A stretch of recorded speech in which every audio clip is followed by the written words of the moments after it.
Vor ein paar Jahren, als es diese Passstraße, den Karakorum Highway, noch nicht gab, musste sie zu Fuß und mit Lastpferden die Kranken aufsuchen, erzählt uns die Frau aus Deutschland. Tage und Wochen war sie dann mit den einheimischen Leprahelfern unterwegs. Dr. Ruth Pfau, Lepraärztin und Ordensfrau, 60 Jahre alt, seit 30 Jahren in Pakistan. Wir versuchen dahinter zu kommen, was sie hier hält, warum sie solch ein ganz anderes Ordensleben führt.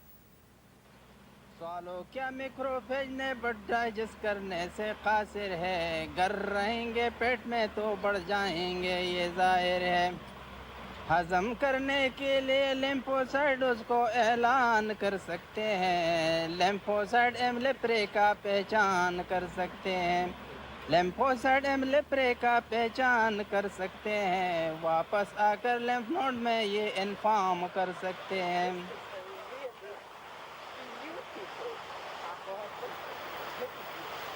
Über die Schönheit Kohistans, der nördlichen Region von Pakistan, ist Ruth Pfau immer wieder begeistert.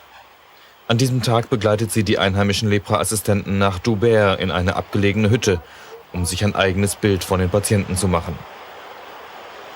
Lepra ist ansteckend, wenn auch nicht beim bloßen Händeschütteln. Und oft wird diese Krankheit innerhalb der Familie weitergegeben. Weibliche Leprahelfer gibt es hier im Norden nicht. Die Stammessitten lassen es nicht zu, dass eine Frau allein oder gar mit anderen Männern als ihrem Ehemann herumreist. Als Ausländerin und Ordensfrau hat es Ruth Pfau damit leichter. Weil nur Frauen die Frauen untersuchen und behandeln dürfen, geht sie immer wieder selber zu den Familien. Ein Privatleben, wie wir es kennen, hat sie nicht. Alles, was ich lebe, ist Privatleben. Ich würde mir mein Privatleben also um Geld und gute Worte nicht abkaufen lassen. Dass das zusammenfällt, ist ja auch eine der wirklich der Geschenke meines Lebens. Ich möchte es nicht anders. Mein Leben ist ich und ich bin das, was ich eben tue. Das ist schön. Das ist schön, also dass man so existenziell, so mit allen Kräften so konzentriert leben kann. Das ist schön. Bei jedem Wetter, ohne zu wissen, wo man die Nacht verbringen wird. Immer mit lebensgefährlichen Situationen rechnen, sei es eine blutige Stammesfehde oder ein Bergrutsch. Könnte darin der Reiz für ein solches Leben liegen? Braucht sie den Nervenkitzel des Abenteuers? Ich nehme an, ich bin jetzt alt und vernünftig genug, wenn es nötig ist, auch mal ohne auszukommen. Aber ich bin jedes Mal wieder froh, dass sie sich ergeben. Jeder Mensch braucht seine Heiß und für mich ist es wirklich immer noch das Abenteuer. Oder das, was danach kommt, das Gefühl. Oder diesen immer wieder dem, ja vielleicht ist es im Grunde eben doch ein Mangel an Vertrauen, dass ich irgendwie immer dem Leben die Antwort abverlange, jetzt beweis mir mal, dass es im Grunde am Ende doch gut ausgeht. Ich verdanke sicher dieser tausendfachen Erfahrung, dass es am Ende gut ausgeht, dass ich eben doch heutzutage mit diesem Urvertrauen lebe, mit dem eben viele meiner Generation einfach nicht leben können. Und das eben bei mir auch offensichtlich ständig wieder gefährdet ist, sodass ich mir es wieder beweisen muss. Und es ist leichter, sich das in einem Abenteuer zu beweisen, als sich das in einer Meditation zu beweisen, obwohl man das dann auch kann. Selbstzweifel und sogar Depressionen gehören zu ihr, gerade in dieser Welt am Fuß des Himalaya. Frauen sind hier nicht zu sehen. Sie bleiben immer in den Hütten, kümmern sich um die Kinder, kochen das Essen. Nur Männer arbeiten im Bazar. Diese sind ehemalige Leprapatienten. Mit einer Therapie, die es erst seit 5 Jahren gibt, der Kombination von 3 Antibiotika, konnten sie geheilt werden. Die Ärztin aus Deutschland hat in 3 Jahrzehnten eine flächendeckende Leprabekämpfung auf die Beine gestellt. Inzwischen gibt es mehr als 150 Außenstationen und etwa doppelt so viele pakistanische Helfer, die in einem 2-jährigen Kurs den staatlich anerkannten Abschluss Lepraassistent geschafft haben. Hier haben wir in einer Holzhütte angefangen, sagt Frau Pfau. Heute steht in diesem Dorf ein vom Staat finanziertes Gebäude, die Leprastation von Patan. Es ist Sonntag. 6 Stunden lang wird Frau Pfau jetzt ohne Pause Patienten untersuchen. Keine Zeit für einen Gottesdienstbesuch. Die nächste katholische Kirche wäre ohnehin über 400 Kilometer entfernt. 2 Tagesreisen. Wenn das 2 Welten wären, mein Ordensfrau sein und mein eben hier Lepraärztin sein, dann würden mir das natürlich fehlen. Das ist aber keine. Was mich immer so angezogen hat, Christsein hat keinen Sakralraum. Seit Gott sich entschlossen hat, Mensch zu werden, gibt es eben keine Teilung. Und ich glaube, es ist die einzige Religion von Sakralraum und von Säkularsphäre. Und von daher ist es für mich wirklich eins. Es ist mir nicht mal aufgefallen, dass ich am Sonntag nicht in die Messe gegangen bin. Ich meine, natürlich. Ich sage nicht, dass ich nicht vom explizit Spirituellen auch lebe. Nicht, dass ich nicht meine Stunde Meditation am Tage auch ganz existenziell brauchte. Aber, wie soll ich sagen, liturgisch verfasst brauche ich es nicht, obwohl ich es sehr genieße, wenn ich es mal habe. Ich meine, wenn ich es liturgisch verfasst gebraucht hätte, hätte ich halt das Leben nicht leben können. Ich sage ja immer, als der Herrgott mich gemacht hat, hat er mich maßgeschneidert für diesen Job in Pakistan. Außer, dass ich nicht schwindelfrei bin. Das hat er vergessen, aber alles andere hat er offensichtlich einkalkuliert.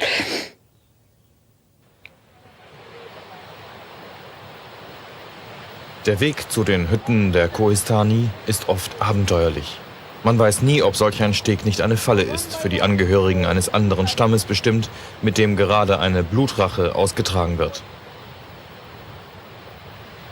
Wenn sich einer von einem Mitglied des Nachbarstammes beleidigt fühlt, entstehen oft jahrelange Fehden. Steinzeitliche Stammessitten und der Islam vermischt mit den Resten einer heidnischen Naturreligion. Wie kann man sich in einer solchen Kultur überhaupt heimisch fühlen? Das ist wohl in so einem Schluss mitgekauft, dass man eben in dem Sinne Heimat nicht hat. Ich bin in gewisser Beziehung natürlich kein Deutscher mehr und ich bin kein Pakistanier und werde das auch nie werden. Heimat liegt wohl eben in dieser Brückenfunktion zwischen 2 Kulturen, die sich nicht treffen, nicht austauschen und damit auch nicht bereichern könnten, wenn sich nicht irgendeiner bereit erklärt, dazwischen zu stehen und diese Brückenfunktion zu leisten. Natürlich beinhaltet das eben erlebnismäßig einen Gutteil Heimatlosigkeit. Auf der anderen Seite bin ich natürlich hier auch schon so weit verwurzelt, dass ich es über weite Strecken als nach Hause kommen empfinde. Gerade Pir Baba, wo ich schon 65 angefangen habe, wo eigentlich unsere Lepra-Karriere begonnen hat. Wenn ich da so ins Tal fahre, da komme ich mir immer so ein bisschen vor wie nach Hause kommen. Obwohl das Erleben eben auch sehr stark durch Sultan Mohammed geht. Das vergesse ich nie, als der zum ersten Mal zurückkam. Der war nie aus seinem Dorf rausgekommen, als er zum ersten Mal zur Ausbildung kam. Und als wir über den Pass fuhren, da sah er sein Heimattal wieder. Und da sagte der, wissen Sie, und wenn dann abends so die Hühner gackern, und da habe ich gedacht, guck mal, der gehört irgendwo hin. In dem Sinn haben wir nie irgendwo hin gehört. Schon als Nachkriegsgeneration wohl nicht. Das ist wohl immer unser Lebensstil gewesen, halb auf der Flucht, halb auf dem Weg nach Hause.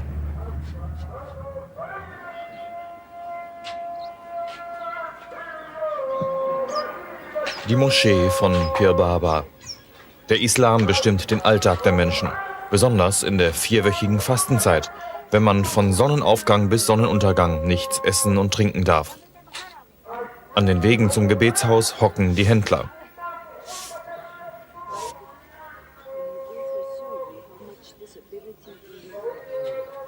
Und die Leprakranken. Diese Frau wurde nicht rechtzeitig behandelt. Ihre Entstellungen sind nicht mehr rückgängig zu machen.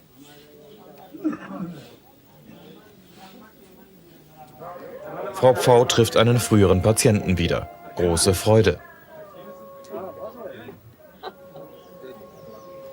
Auch hier innerhalb der Moschee sehen wir nur Männer. Sie bestimmen das öffentliche Leben. Nur Männer schließen Geschäfte ab und erledigen Formalitäten auf den Ämtern. In diese Männerwelt kam die junge Ärztin 1960. Sie war gerade ein Jahr zuvor in den Orden der Töchter vom Herzen Mariä eingetreten. Eine ungewöhnliche Umgebung für ein Noviziat. Wir waren damals 3. Janine war ja dabei, noch eine deutsche Krankenschwester. Wir waren etwa alle in dem gleichen Alter.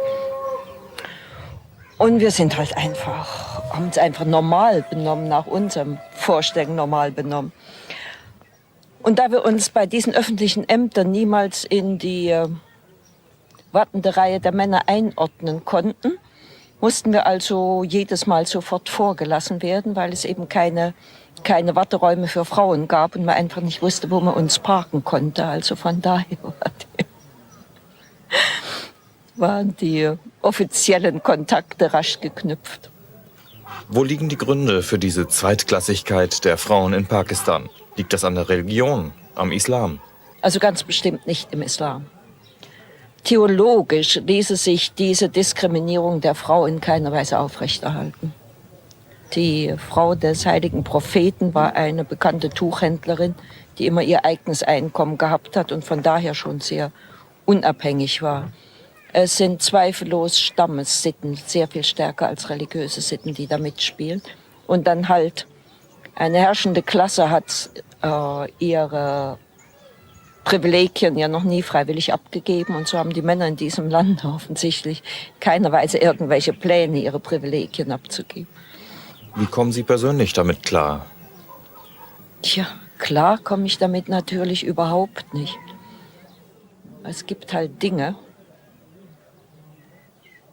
die man wohl in seiner eigenen Einflusssphäre punktuell angehen kann, die man eben so rasch aber doch nicht ändern könnte. Ich sage immer, wenn die Hindus recht haben und wir haben mehr als ein Leben zu leben, da würde ich das nächste sehr, sehr, sehr gerne in die Women's Lib, in die Befreiung der Frauen investieren. Lepra zu tun und das nebenher, das passt einfach in ein Menschenleben nicht rein. Außer, wie gesagt, die Aufklärungsarbeit, die man eben in seiner eigenen Einflusssphäre machen kann. Und ich muss sagen, unter den Lepra-Assistenten, das Verhältnis zu deren Frauen ist doch ganz sicherlich in Pakistan bereits atypisch. Dass dieser 28-jährige Lepra-Assistent seine Frau in der Küche besucht, ist wirklich nicht normal in Pakistan. Sie schaut etwas verlegen nach unten. Ist es noch nicht ganz gewohnt, so offen mit männlichen Besuchern umzugehen. Auch die Kinder werden die Gleichwertigkeit von Frauen und Männern, wie sie Ruth Pfau immer wieder betont, nicht in der Schule lernen.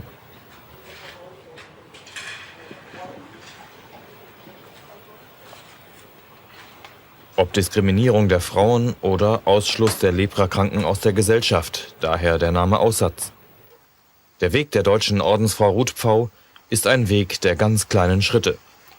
Doch sie genießt auch ihren Einfluss, der von ihren Jungs, wie sie die Leprahelfer nennt, bis zu höchsten Politikern reicht. Mit 60 denkt sie noch längst nicht an einen Ruhestand. Also ich würde ganz gewiss nicht weggehen, solange es im Projekt noch eine neue Aufgabe gibt. Meine erste Loyalität gehört natürlich diesem Lepra-Programm mit allen Ramifikationen.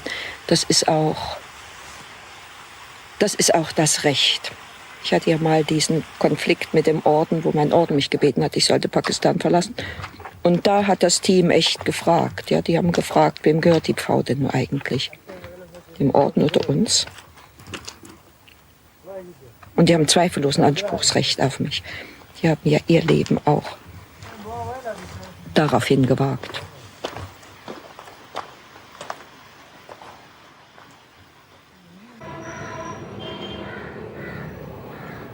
Tausend Kilometer weiter südlich. In Karachi hatte alles begonnen, mit einer Baracke in den Slums. Hier in der 10-Millionen-Stadt in der Wüste steht heute ein Lepra-Hospital mit 85 Betten. Es ist zugleich die Zentrale der Leprahilfe in ganz Pakistan, die überwiegend von den Spendern des Deutschen Aussätzigen Hilfswerks in Würzburg finanziert wird. Ein Patient hinter Gittern. Das Marie Adelaide Leprosy Center ist aber kein Gefängnis. Seit manche Patienten nicht mehr weiterleben wollten, als sie sich im Spiegel sahen, gibt es die Gitter. Die Leprabakterien blockieren zunächst die Nerven, so an den Augenlidern und den Augen. Erblindung ist die Folge. Verstümmelungen an den Gliedmaßen, weil der Patient nicht merkt, wenn er auf einen scharfen Stein tritt oder sich die Finger quetscht. Lepra tut nicht weh. Wohl aber schmerzt, was die anderen sehen. Entstellungen, Behinderungen, Lähmungen. Und die Ächtung durch die Gesunden. Wer Anzeichen für Lepra hat, wird oft einfach verstoßen oder versteckt. Ehemalige Patienten arbeiten im Labor des Lepra-Krankenhauses. Sie haben es geschafft, konnten sich eine neue Existenz aufbauen, haben einen ehrbaren Beruf. Die neue Kombinationstherapie gibt Millionen von Leprakranken eine neue Hoffnung. Diese Krankheit ist jetzt heilbar, man muss es nur tun und noch lange wegen der mehrjährigen Inkubationszeit auf neue Leprafälle vorbereitet sein. Darum arbeitet Ruth Pfau auch noch an einer effektiveren Verwaltung des Projekts und an immer neuen Aufklärungskampagnen. Lepra ist eine Krankheit der Armen, sagt sie, und wir müssten mit ihnen teilen. Unsere Medizin, unsere Hygiene, unseren Lebensstandard. Morgens um 6 am Rand von Mango Pier, einem Stadtteil von Karachi. Hier hat der Orden von Ruth Pfau gemeinsam mit Hilfswerken aus aller Welt eine neue Schule gebaut. In Mango Pier leben gleich zwei Minderheiten, Leprakranke und Christen. Beide können ihre Kinder nun auf diese Schule schicken. So werden das Stigma der Lepra und die Trennung der Religionen zugleich überwunden. Die Kinder lernen, einander zu achten. Im Unterricht werden die religiösen Unterschiede respektiert. Eine gemeinsame Kapelle dient beiden Gruppen als Gebetsraum. Zusammen mit Ruth Pfau war vor 30 Jahren die belgische Schwester Janine nach Karachi gekommen. Sie leitet jetzt die Schule von Mango Pier.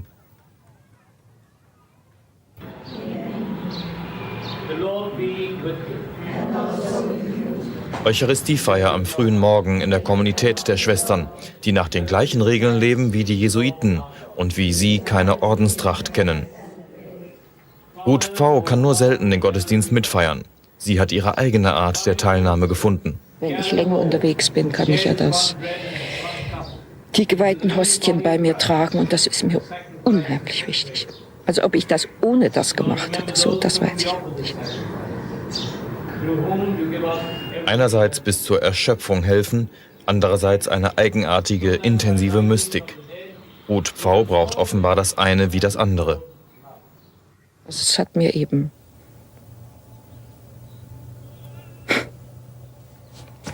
über gewisse Dinge redet man nicht. Es hat mir Möglichkeiten gegeben, eben das Geheimnis in einer Tiefe doch existenziell zu erfahren, die ich ganz bestimmt goldverbrämt und in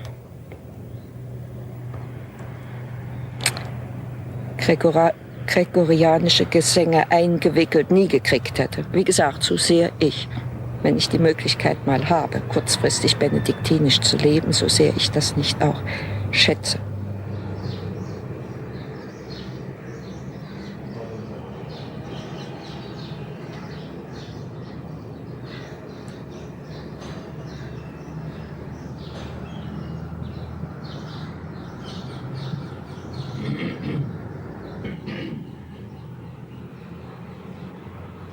Wie wirklich verrückt und total irre der Glaube ist, zu dem ich mich dann irgendwann mal entschieden habe, und ich weiß wirklich nicht wann und wie.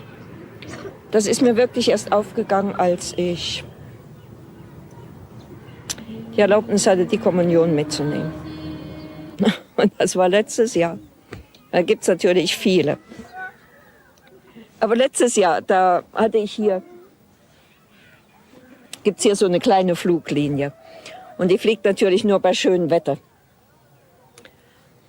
Und ich wollte es mal ausprobieren.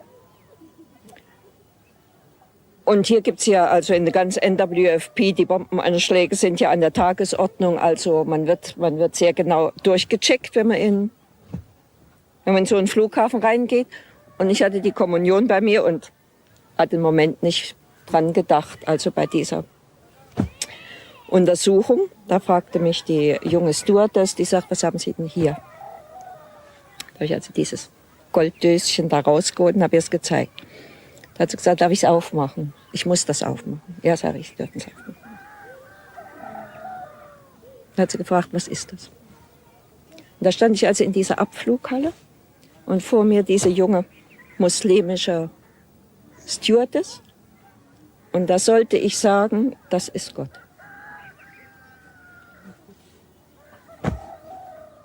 Ja, also da habe ich wirklich gedacht, in welchem Anflug geistiger Umnachtung hast du dich jemals entschlossen, Christ zu werden? Ja, also, das kann man ja unter uns überhaupt nicht. Ich glaube gar nicht, dass man eben in diesem, wie gesagt, in diesem Gold- und Liturgie eingepackten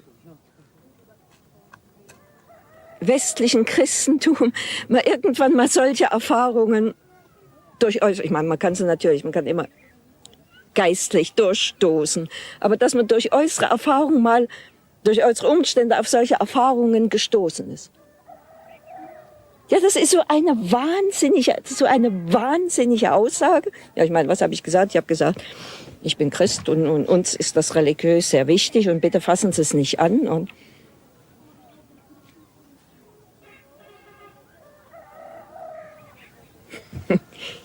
seitdem halte ich eben wirklich nichts mehr für unmöglich. Und die Tatsache, dass sich diese Religion 2000 Jahre gehalten hat, also ist mir total unverständlich. Wie gesagt, genauso unverständlich, wie dass ich also um nichts in der Welt sie aufgeben könnte. Ja, ich meine, es gibt Zeiten, da kann ich kein Ja sagen, aber es gibt nie Zeiten, da könnte ich ein freiwilliges Nein dazu sagen. Es wäre mir total unmöglich abzuleugnen, dass das wahr ist. Und deshalb sage ich, also diese Erfahrungen sind eben wirklich, dass man das nicht von sich selber kriegt.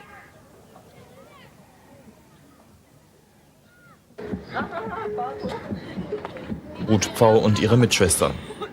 Auch Menschen wie sie brauchen die Gemeinschaft.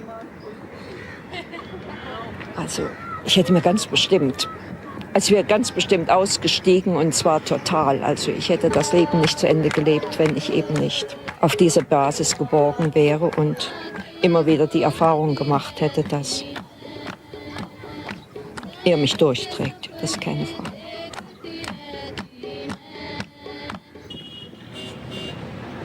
Karachi macht ihr immer wieder Angst.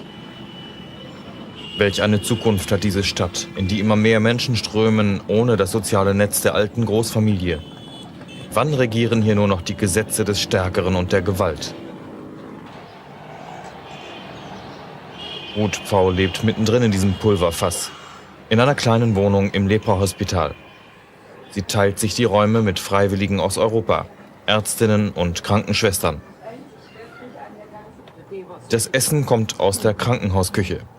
Die gleichen Lebensmittel, die auch die Patienten im Hospital bekommen. Dass sie je dieses unbequeme Leben aufgeben könnte, ist für Ruth Pfau unvorstellbar. Mit diesem Trend zur Unverbindlichkeit, da habe ich wirklich Schwierigkeiten. Das klickt bei mir nicht. Dass das Leben unverbindlich sein sollte, das...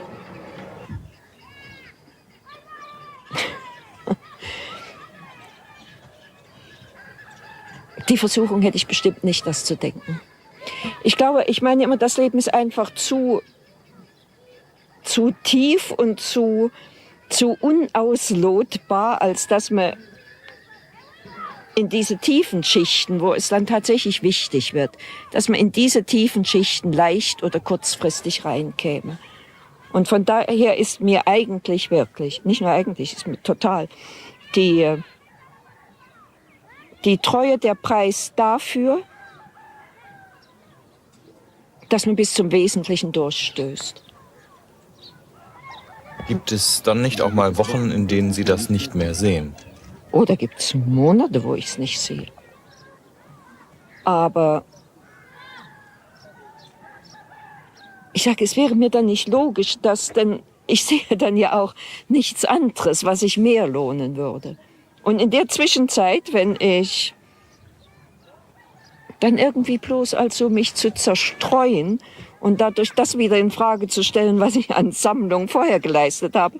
Denn es ist ja doch unser aller Erfahrung, ich glaube, das ist unsere aller Erfahrung, dass wenn man durchhält, oder mal so zu sagen, dass Krisen im Leben eben doch spiralförmig verlaufen. Sie kommen zwar immer wieder, oder ich meine, man kann natürlich auch sagen so, sie kommen zwar immer wieder auf, dass man aber dann, wenn man durch sie durch ist, eben dann doch wirklich eine tiefen Schicht erreicht hat, die einem vorher verschlossen war. Oder wenn man es anders sagt, Horizonte sich eröffnet haben, die man vorher nicht gehabt hat. Und die würde ich echt nicht vermissen möchten.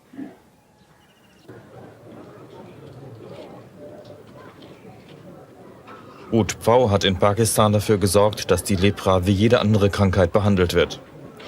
Sie bekam den höchsten pakistanischen Staatsorden und bei uns das Bundesverdienstkreuz. Dem Gesundheitsministerium in Islamabad steht sie in Fragen der Lepra-Bekämpfung als Beraterin zur Verfügung. Eine ungewöhnliche Karriere. Als Frau und Ordensschwester hat sie sich durchsetzen müssen in der rauen islamischen Männerwelt. Ein Mensch, so merken wir, mit Selbstzweifeln und Schwächen, aber auch mit Ausdauer und Einfühlungsvermögen.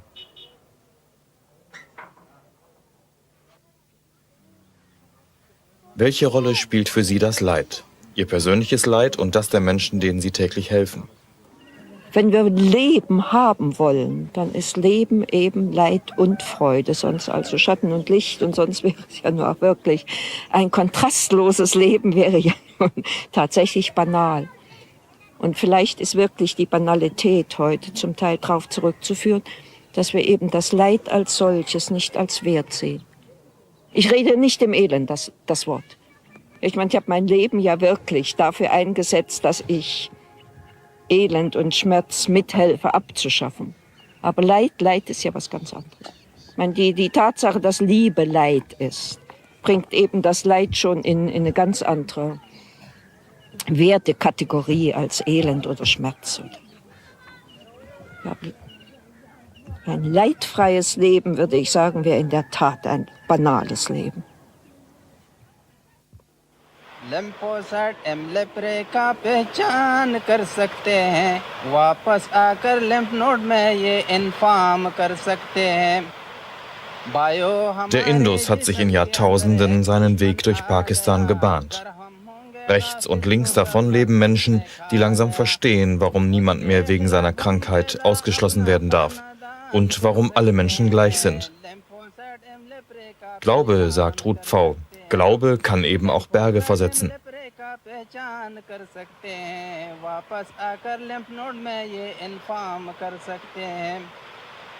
सवालों क्या मैक्रोफेज ने but digest करने से कासिर है गर रहेंगे पेट में तो बढ़ जाएंगे ये जाहिर है हजम करने के लिए लिम्फोसाइड उसको ऐलान कर सकते हैं लिम्फोसाइड एमलेप्रे का पहचान कर सकते हैं लिम्फोसाइड एमलेप्रे का पहचान कर सकते हैं वापस आकर लिम्फ नोड में ये इन्फॉर्म कर सकते हैं मैक्रोफेज ये हजम करो जो तुमने पेट में डाला है ये हमारा दुश्मन है क्यों तुमने पेट में पाला है